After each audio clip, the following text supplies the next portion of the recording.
Hello बच्चा लोग, this is Gopal sir and welcome to Edu Boosters. आज हम लोग डिस्कस करेंगे कंजर्वेशन के बारे में। जो टॉपिक चल रहा है wildlife in India and it's conservation, तो हमने वाइल्ड लाइफ को डिस्कस किया। अब इसके कंजर्वेशन के बारे में जरा देख लेते हैं और कुछ इंपॉर्टेंस देखेंगे कंजर्वेशन की कि क्या होते हैं। तो कंजर्वेशन है क्या चीज, मतलब जो भी हमारे इंडिया में एनिमल या फिर पूरे वर्ल्ड में अगर बात किया जाए, प्लांट और एनिमल को सेव करना या प्रोटेक्ट करना ही कंजर्वेशन है। अगर हम बात करेंगे इंडिया की तो जरा देखते हैं क्या है। The conservation of wildlife in India is as old as Indian history, यानी ये हमारे पुराने प्राचीन इतिहास से ही चली आ रही है। यहाँ पे कंजर्वेशन की विधि जो है, जो ऋषि आश्रम्स के बारे में पिछले वीडियो में हमने दिया था, आप वहां देख सकते हैं।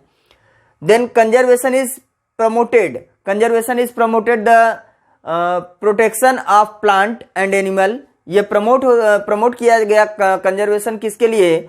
प्लांट और एनिमल के प्रोटेक्शन के लिए। आफ्टर नेक्स्ट पॉइंट पे बात करेंगे। नेक्स्ट पॉइंट पे है आफ्टर वर्ल्ड वार, सॉरी यहां पे जरा ध्यान दीजिएगा, मिसिंग था।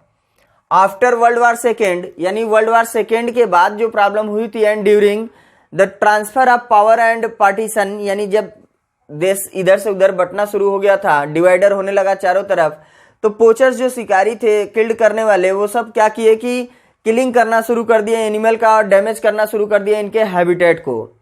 तो ये सारी चीजों को देखते हुए पंडित जवाहरलाल नेहरू ने एक बहुत अच्छा निर्णय लिया। इन्होंने क्या किया कि एक निर्णय लिया जिसमें कहा कि हु इशूड स्ट्रिक्ट ऑर्डर, यानी इन्होंने एक ऑर्डर दे दिया जिसमें क्या है कि जो शिकार करते हुए पाया जाएगा उसके ऊपर कानून अपनाई जाएगी, केस लगाया जाएगा या कानूनन अपराध माना जाएगा। तो उसमें इन्होंने कहा कि issued strict order to check the hunting, sorry यहाँ पे हंटिंग होगा, hunting and set up an inquiry committee, यानी जो अगर शिकार करते हुए पाया जाता है उसे मारिए, पकड़िए और उसके खिलाफ केस दर्ज करिए। एक कमिटी बैठाई गई, ऐसा वहां पे प्रावधान अपनाया गया। दस the Indian board for wild life preservation was constituted इन 1952, यानी इन सब चीजों को देखते हुए 1952 में जो स्वतंत्र भारत था उस समय ये रूल अपना लिया गया, जिससे यहाँ पे वाइल्ड लाइफ को बचाया जा सके। ये अपनाने के 5 साल के भीतर ही ऐसा हुआ, there were 66 national park and sanctuaries stabilised, यानी इसके अपनाने के 5 साल के अंदर ही क्या हो गया कि 66 नेशनल पार्क और sanctuaries develop. A number of project for the conservation of forest and wildlife are underway, यानी इस टाइम क्या है कि बहुत सारे प्रोजेक्ट कंजर्वेशन और फॉरेस्ट के और वाइल्ड लाइफ के कंजर्वेशन के लिए चलाए जा रहे हैं। First major step towards the conservation of wildlife was taken in free India just after independence, यानी स्वतंत्र भारत की अगर हम बात करें तो यहाँ पे जो पहला अपनाया गया 1952 में अपनाया गया था, जो रूल अपनाई गई कंजर्वेशन की, ये पहली स्टेप थी, भारत के लिए पहली स्टेप थी जहां पे कंजर्वेशन का रूल अपनाया गया 1952 में। With setting up a central board for wild life, जो सेट किया गया क्या, central board for wild life, बाद में उसको रीनेम्ड किया गया, बदल दिया गया, जिसका नाम पड़ा Indian board for wild life, IBWL के नाम से जाना जाता है। और भी शॉर्ट फॉर्म हम दिखाएंगे। चलते हैं आगे। Most important achievement of IBWL, जो इसका बहुत अच्छा अचीवमेंट था वो क्या था, is the enacting of wild life, I mean यहाँ प्रोटेक्शन की बात हो रही है, जंगली जीवों की, एक्ट 1972, यानी यहाँ पे जो प्रोजेक्ट अपनाया गया IBWL के जरिए, जो रूल अपनाई गई उसमें ये क्या था, प्रोटेक्शन अपनाया गया। वो क्या था, 1972 एक्ट लगाया गया। जस्ट इसके अपनाने के एक साल बाद, आई मीन 1973 में प्रोजेक्ट टाइगर लॉन्च किया गया। जब टाइगर खतरे में आ चुके थे तो उनको बचाने के लिए 1973 में पहला प्रोजेक्ट जब यहाँ से अपनाया गया, उसके बाद ये पहला प्रोजेक्ट रहा जहाँ से टाइगर को बचाने के लिए कुछ रूल अपनाए गए। फिर उसके बाद बहुत सारे प्रोजेक्ट आए जो आप यहाँ 1972 से ही देख रहे हो, 1952 से ही देख रहे हो। सारी चीजें वाइल्ड लाइफ कंजर्वेशन के लिए बना दी गई थी, लेकिन जब फर्स्ट टाइम अपनाया गया वो 1973 प्रोजेक्ट टाइगर आया था। और ये एक्ट जब पास हुआ था वो 1972 था। Other achievement of IBWL are the establishment of zoological garden, यानी इसका पहला अचीवमेंट क्या था कि प्रोटेक्शन के लिए एक रूल बना दी गई 1972 में। देन उसके बाद दूसरा इसका IBWL I mean Indian board for wild life ने जो दूसरा अचीवमेंट प्राप्त किया वो क्या था, इन्होंने बहुत सारी जूलॉजिकल गार्डन्स डेवलप कर दिया, सेंचुरीज बना दिया, नेशनल पार्क बना दिया एंड कंजर्वेशन पॉलिसीज को बहुत सारे लागू कर दिया, जिससे कि क्या हो सके, वाइल्ड लाइफ को सेव किया जा सकता था। तो चलते हैं हम नेक्स्ट पॉइंट की तरफ। It is a fact that the life on the earth is a delicate balance, यानी ये क्या करता है कि धरती पे जो लाइफ है, जीवन है, एक दूसरे को बैलेंस करके रखता है। आई मीन इकोसिस्टम को बैलेंस करके रखने में बहुत बड़ा रोल है, इसलिए कंजर्वेशन बहुत जरूरी है वाइल्ड लाइफ की। Due to the presence of chloroplast, यानी प्लांट में क्लोरोप्लास्ट होता है, आप सभी जानते हो। और ये प्लांट इसके कारण क्या करता है, कन्वर्ट करता है कार्बन डाइऑक्साइड ऑफ एयर, जो एयर में मौजूद कार्बन डाइऑक्साइड है और water into organic substances. Carbon dioxide और वाटर को बदल देता है ऑर्गेनिक सबस्टेंसेस में, आई मीन अपने फूड मटेरियल ग्लूकोज में। हर्बिवोर्स ऑब्टेन्ड एनर्जी, और क्या होता है कि जिसके थ्रू हर्बिवोर्स ऑब्टेन्ड एनर्जी प्राप्त कर लेते हैं by feeding the plant. The carnivores derived their energy by feeding the herbivores। अब ध्यान देना, यहां पे अगर हम बात करें बच्चा, ये प्लांट क्या है, प्लांट क्लोरोप्लास्ट उसके पास मौजूद है, प्लांट के पास मौजूद है क्लोरोप्लास्ट, और ये कन्वर्ट कर रहा है किसको, सॉरी रेड वाला ले ले, ये कन्वर्ट कर रहा है CO2 और वाटर को कन्वर्ट करके बना दे रहा है क्या, ऑर्गेनिक सबस्टेंसेस, ग्लूकोज ये कह सकते हो, जो उसका फूड मटेरियल है, और ऑक्सीजन हम लोगों को दे दे रहा है, ठीक है। लेकिन अब इनको, इन प्लांट को खाने वाले हर्बिवोर्स होंगे, हर्बिवोर्स जो प्लांट को खा के अपना फीडिंग कंप्लीट कर रहा है और इनको एनर्जी मिल रही है इसके द्वारा। Herbivores obtained energy by feeding the plant, और ये प्लांट को खा के अपना भोजन कंप्लीट कर ले रहे हैं, प्लांट्स कर सकते हैं। द कार्निवोर्स, अगर हम बात करें कार्निवोर्स, डिराइव्ड दियर एनर्जी, इनकी जो एनर्जी है बाय फीडिंग, इनकी एनर्जी कहां से मिलने वाली है, हर्बिवोर्स को खाएंगे। भैया ये देखिए, जरा ध्यान दीजिए, ये फूड चेन की बात हो रही है कि यहाँ पे क्लोरोप्लास्ट मौजूद है, क्लोरोप्लास्ट मौजूद है, इसलिए सनलाइट से जो भी एनर्जी मिल रही है और कार्बन डाइऑक्साइड जो नेचर में फालतू फॉर्म में है उसको क्या करेगा कि प्लांट जो है ये क्या करेगा कि एब्जॉर्ब कर लेगा। आई मीन ये हो गया प्रोड्यूसर, और इसको लेने वाले कौन है, हर्बिवोर्स, क्योंकि इस प्लांट को लेंगे कौन, हर्बिवोर्स लेंगे, और हर्बिवोर्स को लेने वाला कौन है, कार्निवोर्स, कार्निवोर्स को लेने वाले डिकम्पोजर। तो ये कहीं ना कहीं एक चैन बना हुआ है, प्रोड्यूसर, कंज्यूमर और डिकम्पोजर। तो यहां पे क्या है कि हर्बिवोर्स एंड लास्टली अगर हम बात करें, lastly the decomposer release this bind energy back to the nature, यानी ये जो पूरी साइकिल घूम रही है इसको वापस से ये चला देगी नेचर में। दस producer, consumer and decomposer form ideal food chain in the nature. और ये करते क्या है डिकम्पोजर, ये पूरी एक साइकिल ही कंप्लीट कर लेते हैं। तो चलते हैं आगे, जरा हम ध्यान देंगे इंपॉर्टेंस ऑफ वाइल्ड लाइफ। यहाँ पे फर्स्ट पॉइंट है ecological balance. Wild life maintain the ecosystem of nature through bio geochemical cycle. अगर हम यहाँ पे इकोलॉजिकल बैलेंस की बात करें तो वाइल्ड लाइफ जो है, wild life maintain the ecosystem of nature through bio geochemical cycle.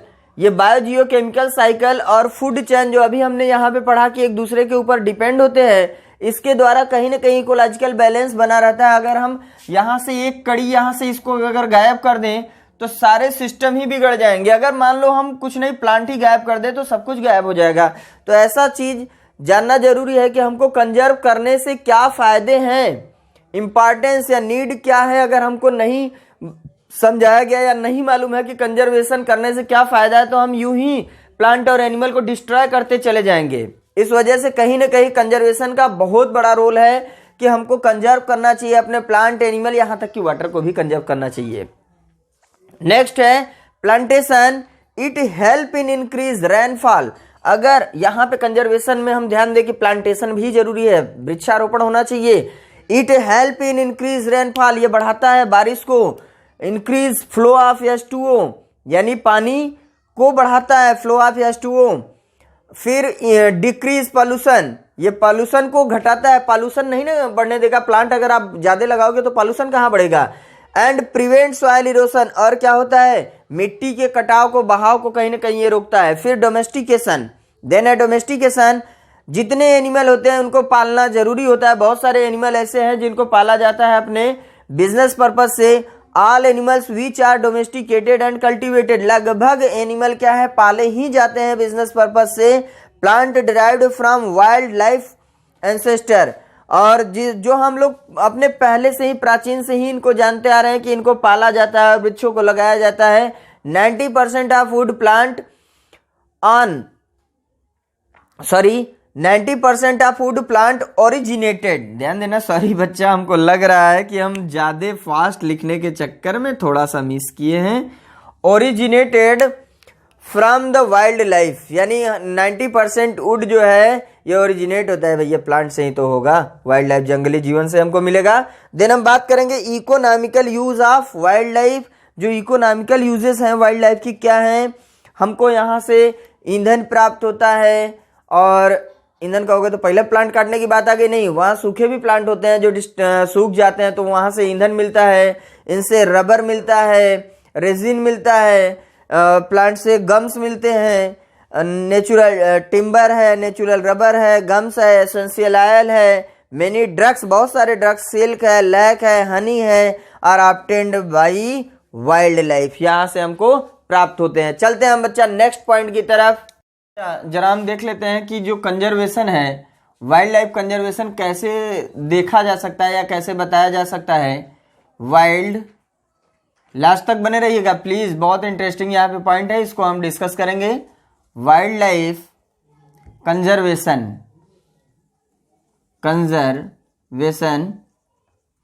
ये जो कंजर्वेशन है स्पेशली दो भागों में बटा हुआ है बच्चा।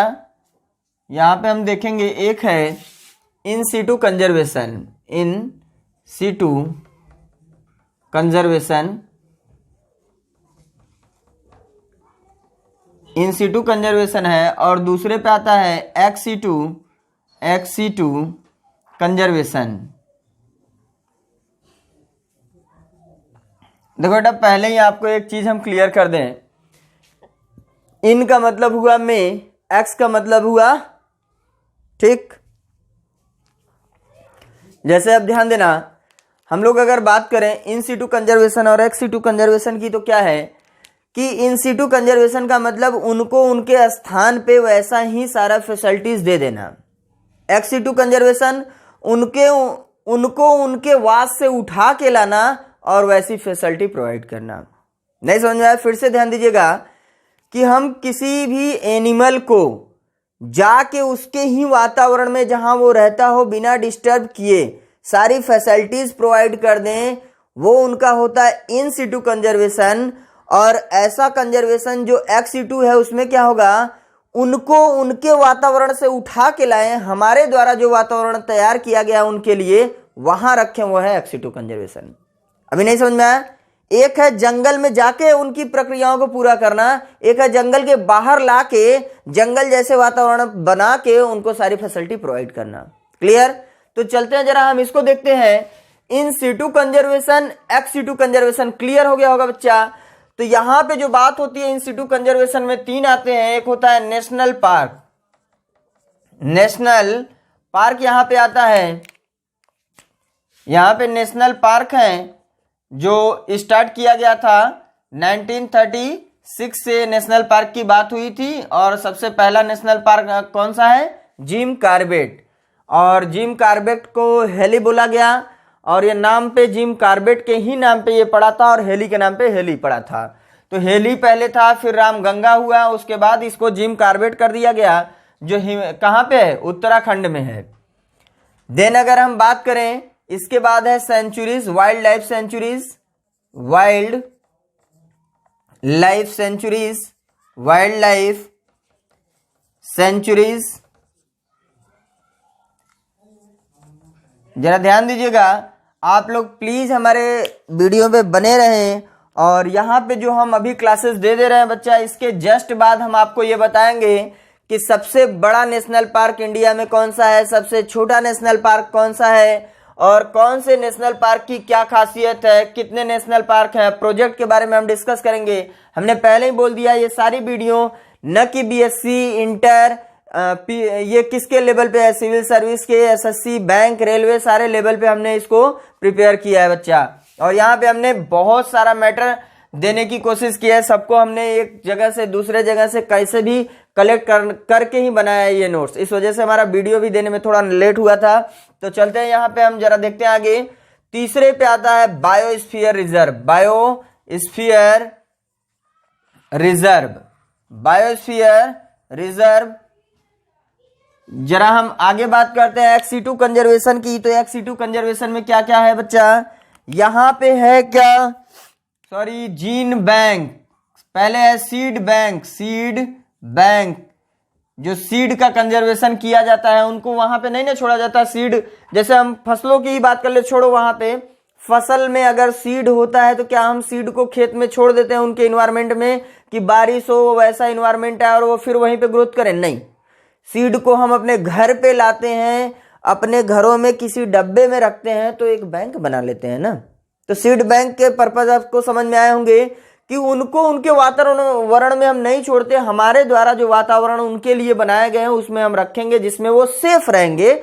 हमें क्या करना है कि किसी भी हाल में इनको बचाने से मतलब है, कंजर्व करने से मतलब है, चाहे वो उनका वातावरण हो, चाहे वो मेरा वातावरण हो, लेकिन इनको हानि नहीं पहुंचनी चाहिए। मिला जुला के दोनों मतलब यही हुआ, चाहे हम उनके वातावरण में जाके उनको सेफ रखें या उनको अपने वातावरण में लाके सेफ रखें, बट रखना सेफ है।